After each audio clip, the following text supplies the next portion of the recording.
Hi guys, আজি এটা আপোনালোকক দেখাব বিচাৰিছো যেহেতু আপোনালোকে জতে ততে সেলুনত গুছি যায় জতে ততে মানে কাম নাজানা মানুহৰ ওচৰত যায় তো জোৱাৰ ফলত কি হয়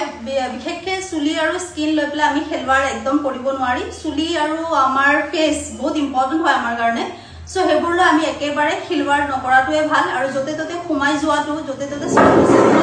মানে খুমাই যোৱাটো কিমান ৰিস্কি হয় আজি আপোনালোকক দেখাইছো এফালে লৈ আহা কেমেৰাখন এটা দেখিছে নহয় এয়া চুলি